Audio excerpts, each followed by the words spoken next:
Welcome to CZMA classes. आइए start करते हैं भारत की भूगोल में पार्ट नंबर 16। अब इसमें हम लोग पढ़ने जा रहे हैं मृदा को। परिचय एवं वर्गीकरण में देखते हैं। पहला पॉइंट, सैलों के विघटन तथा अवक्षय से उत्पन्न ढीले और असंगठित भू पदार्थों को मृदा कहते हैं। सैलों के विघटन तथा अवक्षय से यानी कि टूट फूट से जो बनती है, तो क्या बनती है? मृदा बनती है। आप सभी जानते हैं, धूप होगी, बरसात होगी, धूप होने से चट्टानों में दरार आ जाती है। फिर इसके बाद में क्या होता है, पानी बरसता है तो वो मिट्टी कटने लगती है और बहुत बड़ी प्रक्रिया के बाद में मृदा का निर्माण होता है। अगला पॉइंट है, मिट्टी के अध्ययन को क्या कहा जाता है? तो पोडोलॉजी कहा जाता है, यानी कि मृदा विज्ञान कहा जाता है। अगला पॉइंट है, प्राकृतिक रूप से उपलब्ध मृदा पर प्रभाव डालने वाले कारक देखिए क्या क्या है। मूल पदार्थ है, धरातली दशा है, प्राकृतिक वनस्पति है, जलवायु है, समय है, ये सब इम्पोर्टेंट। मृदा निर्माण की प्रक्रिया को क्या कहते हैं? तो मृदा जनन कहा जाता है। लगभग 2.5 सेंटीमीटर मोटी ऊपरी मृदा के निर्माण में कितना समय लगता है? समझ लीजिए 600 से 1000 वर्ष। विश्व मृदा दिवस कब मनाया जाता है? प्रत्येक वर्ष 5 दिसंबर को विश्व मृदा दिवस। मृदा के प्रकार और कणों का आकार आइए देखते हैं। कलिली मृतिका बहुत बारीक होती है। मृतिका की बात करें तो 0.002 से कम। गाद जो है 0.002 से 0.05 तक। सूक्ष्म रेत का जो कण है वो होता है 0.05 से 0.2 तक। स्थूल रेत है 0.2 से 2। बजरी एवं गुटका 2 से अधिक। संयुक्त राष्ट्र संघ द्वारा किस वर्ष को अंतर्राष्ट्रीय मृदा वर्ष घोषित किया गया? तो 2015 को। इसका मुख्य उद्देश्य मृदा के महत्व की तरफ वैश्विक ध्यान आकर्षित करना था। अगला पॉइंट है, भारतीय कृषि अनुसंधान परिषद द्वारा भारत की मिट्टियों को कितने वर्गों में बांटा गया? तो 8 मुख्य हैं और 27 गौड़ हैं। DN बाडिया ने भौमिकीय आधार पर देश में कितने प्रकार की मिट्टियों की पहचान की? तो 6 प्रकार। कौन कौन है? काली, लाल, जलोढ़, क्षारीय, लैटेराइट एवं पर्वतीय मृदा। भारत की मिट्टियों के वर्गीकरण का सर्वप्रथम प्रयास किसके द्वारा किया गया? तो बोम लेकर एवं लेदर के द्वारा। अब हम लोग पढ़ते हैं जलोढ़ मृदा के प्रकार। पहला है बांगर यानी कि प्राचीन जलोढ़, दूसरी है खादर, तीसरी है भाबर और चौथी है तराई। तो बांगर उपजाऊ नहीं होती है, खादर उपजाऊ होती है। भाबर क्या है? तो भाबर हम लोग देख लेते हैं। शिवालिक में गिरपदी क्षेत्र में स्थूल व गुटका युक्त मिट्टी को भाबर कहा जाता है।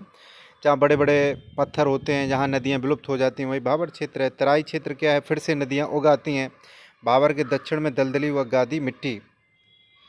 भाबर व तराई की मिट्टी में नाइट्रोजन एवं जैविक पदार्थों की प्रचुरता होती है, फास्फेट की न्यूनता होती है। यहाँ की ऊंचाई भागों में प्राप्त प्राचीन जलोढ़ को राढ़ नाम से जाना जाता है। जलोढ़ मिट्टी देखते हैं। भारत में सर्वाधिक विस्तृत क्षेत्र पर पाई जाने वाली मृदा जलोढ़ है। भारत में जलोढ़ मिट्टी का विस्तार कहाँ से कहाँ तक है? सतलज नदी से पूर्व में ब्रह्मपुत्र घाटी, इसमें अतिरिक्त नर्मदा, तापी, महानदी, गोदावरी, कृष्णा, कावेरी नदी घाटी एवं केरल के तटवर्ती भाग में जलोढ़ मृदा पाई जाती है। शिवालिक के दक्षिणी भाग के क्षेत्र को क्या कहा जाता है? भाबर एवं तराई प्रदेश कहा जाता है। करेबा मिट्टी कहाँ पाई जाती है? कश्मीर में, पीर पंजाल श्रेणी में। करेबा मिट्टी किस प्रकार की फसल के लिए जानी जाती है? केसर की कृषि के लिए। इसके अतिरिक्त बादाम, सेव एवं नकदी फसलों की खेती के लिए। जलोढ़ मिट्टी की प्रमुख फसलें हैं चावल, गेहूं, गन्ना, जूट, मक्का, तिलहन, जौ, फल, साग सब्जी आदि। फलीदार फसलों की खेती से जलोढ़ मिट्टी में तेजी से नाइट्रोजन का स्थिरीकरण होता है। जैसे मटर अटर आप उगा देते हैं तो फिर नाइट्रोजन का स्थिरीकरण होगा, पैदावार अगली फसल की बहुत अच्छी होगी। गंगा के मैदान की पुरानी कछारी मिट्टी बांगर कहलाती है। भारत में सबसे अधिक उपजाऊ मृदा कौन सी है? जलोढ़ है। गंगा के मैदानी भाग में नवीन जलोढ़ मृदा अथवा खादर मिट्टी की गहराई 2000 मीटर तक होती है। प्राकृतिक वनस्पति के लिए आवश्यक पोषक तत्व क्या हैं? पौधों की वृद्धि तथा विकास के लिए 18 पोषक तत्वों की आवश्यकता होती है, जिसको 3 भागों में बांटा जा सकता है। प्राथमिक पोषक तत्व में फास्फोरस है, नाइट्रोजन है, पोटास है, ऑक्सीजन, कार्बन और हाइड्रोजन है। द्वितीय पोषक तत्व में कैल्शियम, सल्फर, मैग्नीशियम। सूक्ष्म पोषक तत्व में मैग्नीज है, बोरॉन, जिंक, तांबा, आयरन, कोबाल्ट हो गया, क्लोरीन, सोडियम, मोलिब्डेनम। नाइट्रोजन की कमी वाली मिट्टी में विकसित कीटभक्षी पौधे नाइट्रोजन की पूर्ति के लिए जीवों का भक्षण करते हैं। इन्हें कीटभक्षी पौधे यानी घटपर्णी ये घड़े जैसे आकार कर लेते हैं और जैसे कीड़ा बैठता है अपने अंदर निगल लेते हैं। ड्रोसेरा है, बिनस है, फ्लाई ट्रैप हैं, ये सभी याद रखने पड़ेंगे हम सभी को। अगला पॉइंट है प्रबंध कारक के आधार पर जलोढ़ के कितने अविभाग किए जा सकते हैं। तो यहाँ देख रहे हैं 2, जल द्वारा निर्मित और वायु द्वारा निर्मित। जल द्वारा निर्मित जलोढ़ नदी के द्वारा, सरोवरी के द्वारा, सरोवर मतलब तालाब, और तटीय मैदान जो आपके क्या नाम है समुद्र के किनारे जो बन जाते हैं। वायु द्वारा निर्मित लोयस है और रेतीली है। गठन के जलोढ़ मिट्टी को बांटा जा सकता है गठन के आधार पर। शुष्क जलोढ़क 85 डिग्री ईस्ट देशांतर के पश्चिम, और दूसरा आपका है आर्द्र जलोढ़क 85 डिग्री देशांतर के पूर्व में। काली मिट्टी देखते हैं, काली मिट्टी के अन्य नाम क्या है। रेगुर है, कपास की मिट्टी है, ट्रॉपिकल ब्लैक अर्थ है, ट्रॉपिकल चेरनोज़म है। भारत में काली मिट्टी रेगड़ का निर्माण जो होता है बेसाल्ट लावा के अपक्षय एवं अपरदन से हुआ है। रेगुर मिट्टी सबसे ज़्यादा महाराष्ट्र में पाई जाती है। मालवा के पठार पर किस प्रकार की मृदा है, तो लावा मिट्टी। मालवा पठार की प्रमुख मिट्टी काली है।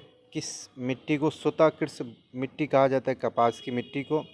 कपास की खेती के लिए सर्वाधिक उपयुक्त है रेगुर मिट्टी। झारखंड में काली मिट्टी कहाँ पाई जाती है, राजमहल पहाड़ी प्रदेश में। किस ऋतु दौरान काली मिट्टी स्वतः जुती हुई प्रतीत होती है, शुष्क ऋतु में टूट जाती है। किस प्रकार की मृदा में वर्षाहीन फसलों को शुष्क ऋतु में भी नमी मिलती रहती है, तो काली मिट्टी में। काली मिट्टी को अंतर्राष्ट्रीय रूप से किस नाम से जाना जाता है, उष्णकटिबंधीय चरनोज़म के नाम से। किस प्रकार की काली मिट्टी का निर्माण ज्वालामुखी उद्गार से होता है, गहरी काली मिट्टी का। किस मृदा में किसका सबसे अधिक प्रभावशाली होती है, तो चिकनी मिट्टी में। किस प्रकार की काली मिट्टी का निर्माण दक्षिण के बेसाल्ट ट्रैपों से हुआ है, तो छिछली काली मिट्टी से। मध्यम काली मिट्टी का निर्माण किन चट्टानों की टूट फूट से हुआ है, तो बेसाल्ट, सिस्ट, ग्रेनाइट और नीस से। मृतिका और गाद के अनुपात के आधार पर काली मिट्टी के कितने समूह हैं, तो पहला है ट्रैपी काली मृतिकामय मिट्टी, दूसरी है ट्रैपी काली दोमट मिट्टी। विस्तार जो है छोटे छोटे टुकड़ों में बेनगंगा घाटी और उत्तर कोंकण क्षेत्र में है इसका। और ट्रैपी काली मृतिकामय मिट्टी का है विस्तार प्रायद्वीप के अधिकांश भाग में। भारतीय मृदाएं यहाँ पे दिखाई गई हैं एक नज़र में, उनको भी देख। काली मिट्टी परतों की मोटाई के आधार पर कितने वर्गों में बांटी जाती है, तो छिछली 30 सेंटीमीटर तक, मध्यम 30 से 100 सेंटीमीटर तक, गहरी में 1 मीटर से अधिक। यानी कि काली मिट्टी परतों के आधार पर 3 प्रकार की है। तो पहले हम पढ़ेंगे मृदा जलोढ़। देश के अधिकांश भाग में 43.4% क्षेत्र पर है। क्षेत्र सिंधु गंगा ब्रह्मपुत्र का दोआब क्षेत्र। धान, गेहूँ, आलू, गन्ना ये फसलें हैं इसकी। पोषक तत्वों की प्रचुरता है, पोटास और चूना की कमी है, नाइट्रोजन की, फास्फोरस की, जीवाश्म पदार्थों की। अब लाल मृदा को हम देखते हैं, तो लाल मृदा देश के 18.6% भूक्षेत्र में है। तमिलनाडु, कर्नाटक, दक्षिण पूर्व महाराष्ट्र, उड़ीसा, मध्य प्रदेश का दक्षिणी पूर्वी भाग में पाई जाती हैं। मुख्य फसलें मूंगफली, केला, तंबाकू, रागी, ज्वार, तीसी, कपास, गेहूँ। लौह तत्वों की प्रचुरता होती है इसमें, कमी वही है नाइट्रोजन की है, फास्फोरस की, जीवाश्म की है। काली मृदा 15.2 क्षेत्र पर है, महाराष्ट्र, गुजरात, मध्य प्रदेश, आंध्र प्रदेश और तमिलनाडु का पठारी क्षेत्र में। तो इसमें कपास, सोयाबीन, चना, ज्वार, गेहूँ ये मुख्य फसलें हैं। पोटास, चूना, मैग्नीशियम, एल्यूमिनियम की प्रचुरता है, नाइट्रोजन, फास्फोरस की कमी है। अगली मृदा है लैटेराइट मृदा। देश के 3.7 प्रतिशत क्षेत्र पर है। कर्नाटक, केरल, तमिलनाडु, असम, महाराष्ट्र, उड़ीसा के पर्वतीय पदी क्षेत्र में है। चाय, कॉफ़ी, रबड़, सिनकोना, काजू की प्रचुरता के लिए जानी जाती है। लोहा एवं एल्यूमिनियम की प्रचुरता है, नाइट्रोजन, फास्फोरस, पोटास एवं चूने की कमी है। मरुस्थलीय मृदा दक्षिणी पंजाब, पश्चिमी हरियाणा, राजस्थान, पश्चिमी उत्तर प्रदेश में है। बाजरा, ज्वार, मोटे अनाज, सरसों के लिए जानी जाती है। लवण व फास्फोरस की प्रचुरता है, जीवाश्म और नाइट्रोजन का अभाव है। पर्वतीय मृदा में कश्मीर से अरुणाचल प्रदेश है। सेव, नाशपाती, आलू तीनों चीज़ें होती हैं। पोटास, फास्फोरस की अधिकता है। पोटास व चूना, फास्फोरस का अभाव है। ये जीवाश्म की अल्पता भी है। उत्तर प्रदेश के बुंदेलखंड में कितने प्रकार की काली मिट्टी पाई जाती है, तो माड़ काली मिट्टी और काबर काली मिट्टी। अब हम लोग देख लेते हैं लाल मिट्टी को। लाल मिट्टी में इस मिट्टी का निर्माण जलवायु परिवर्तनों के परिणाम स्वरूप रवेदार एवं कायांतरित सेलों के विघटन एवं वियोजन से हुआ है। फेरिक ऑक्साइड की उपस्थिति के कारण इसका रंग लाल होता है, लेकिन जल योजित रूप से यह पीली दिखाई देती है। जल में देखेंगे तो पीली टाइप की लगेगी। देश का दूसरा प्रमुख मृदा समूह लाल मिट्टी है। भारत के कुछ भागों में यात्रा करते हुए आप देखेंगे कहीं कहीं लाल मिट्टी पाई जाती है। मिट्टी के इस रंग का प्रमुख कारण क्या है? फेरिक ऑक्साइड की उपस्थिति है। लाल मिट्टी क्षेत्र की उच्च भूमियों पर किसकी खेती बेहतर होती है? तो आलू की खेती, बाजरा और मूंगफली की। लाल मिट्टी क्षेत्र की निम्न भूमियों पर किसकी खेती है बढ़िया है? तो चावल है, रागी, तंबाकू और सब्जियों की खेती होती है। प्रायद्वीपीय भारत के अधिकांश क्षेत्रों में लाल मिट्टी के विकास होने के कारण इसे किस नाम से जानते हैं? तो मंडली मृदा के। भारतीय कृषि अनुसंधान परिषद ICAR ने लाल मिट्टी को कितने उपभागों में बांटा है? तो इसके विभाग हैं। पहला है लाल मिट्टी, लाल बजरी युक्त मिट्टी, लाल और पीली मिट्टी, और चौथी है लाल और काली मिट्टी। लाल मिट्टी के रासायनिक संगठन क्या हैं?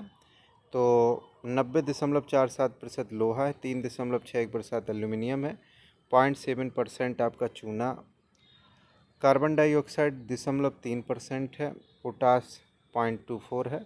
तो इतना हम लोग जान पाए हैं। आगे देखते हैं, छत्तीसगढ़ के अधिकांश भागों में कौन सी मिट्टी पाई जाती है? तो लाल। दंडकारण्य क्षेत्र में मुख्यतः कौन सी मिट्टी लाल और पीली मृदाएं? उत्तर प्रदेश में लाल मिट्टी बांदा हमीरपुर में। उत्तर प्रदेश में लाल मिट्टी कितने नामों से जानी जाती है? तो पडुआ या परवा मिट्टी। दूसरी आपकी राकर मिट्टी, जिसको मोटी राकर और पतली राकर के रूप में विभेदित किया गया है। सामान्य तौर पर राकर मृदा कृषि योग्य हेतु उपयुक्त नहीं होती, किंतु कुछ क्षेत्रों में उर्वरक के प्रयोग से चने और तिल की कृषि हो रही है। अगले वीडियो हम यहाँ से स्टार्ट करेंगे लेटेराइट मिट्टी से।